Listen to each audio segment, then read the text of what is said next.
ప్రభునందు ప్రియమైనటువంటి మరి దేవుని పిల్లలకు ప్రభువైన యేసుక్రీస్తు వారి నామములో వందనాలు శుభాలు మీకు తెలియపరుస్తున్న ప్రియులారా, మరి దేవాది దేవుడు మహోన్నతుల దేవుడు మరి గతించినటువంటి దినమంతా కూడా తన కృపావాత్సల్యముల భద్రపరుచుకుని మరి నూతన దినాన్ని ప్రభు మనకు అనుగ్రహించారు.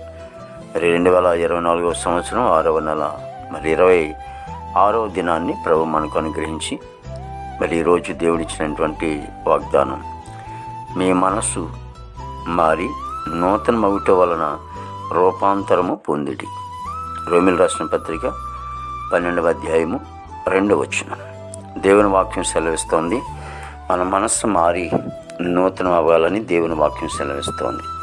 కాబట్టి నూతనం అవ్వటం ద్వారా కొత్త జీవితం, కొత్త అనుభవాలు, కొత్త ఆలోచనలు, కొత్త మాటలు అనేది జీవితాల్లోకి వస్తూ ఉంటాయి.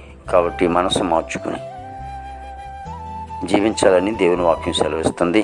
అలా జీవించిన యెడల వారి జీవితంలో గొప్ప ఆశీర్వాదాన్ని పొందుకుంటారని లేఖనం సెలవిస్తూ ఉంది.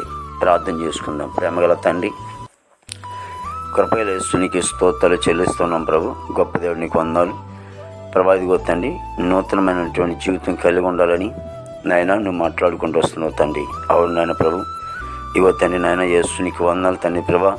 మరి నూతనమైనటువంటి జీవితం కలిగి ఉన్నప్పుడు దేవాదిగో నేను చూడగలం, నీలో జీవించగలం దేవాది తండ్రి, నీతో మాట్లాడగలం తండ్రి యేసు. దేవాదిగో తండ్రి ప్రభా, కుటుంబాల ఆశీర్వాదాన్ని చూడగలం దేవాదిగో తండ్రి.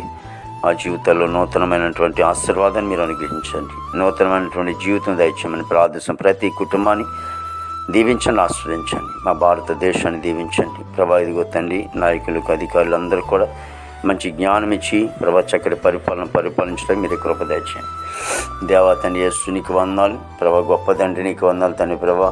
మరి విదేశంలో బిడ్డల కోసం ప్రార్థిస్తూ ఉన్నాం. బిడ్డలందరూ కూడా మంచి ఆరోగ్యాలతో నింపండి. ఉద్యోగం చేసుకున్న బిడ్డల కోసం ప్రార్థిస్తూ ఉన్నాం. వారిని ఉద్యోగం చేసుకుంటున్నప్పుడు రాకపోకలు మీరే తోడు సహాయం చేయండి. దేవాదిగో ఏమన్నా బిడ్డలందరినీ కూడా రక్షించుకొని తండ్రి యేసు.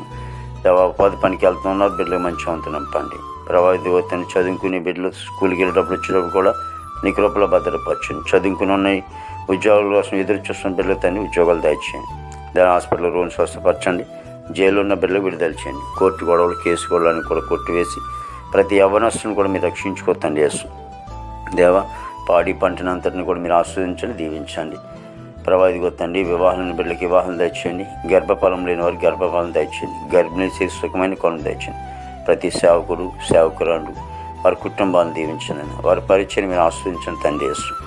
దేవానికి వందలు తండ్రి ప్రభా. నూతన మందులు కట్టుబట్టి కృప దయచేయండి తండ్రి ప్రభా. ఇదిగో తండ్రి యేసు నీకు స్తోత్రాలు. ఎక్కడైతే సువార్త ప్రభా మరి ఉండలేదో అక్కడ సువార్త అందరికీ కృప దయచేయండి అయ్యా. మీరే తోడుగా నడిపించండి. ప్రతి కుటుంబం మీద నీ దీవెన ఆశీర్వాదాలు ఉంచి నీ నామానికి మాత్రం మహిమ తెచ్చుకోండి. యేసుక్రీస్తు వారి నామములో అడుగుచున్నాం తండ్రి.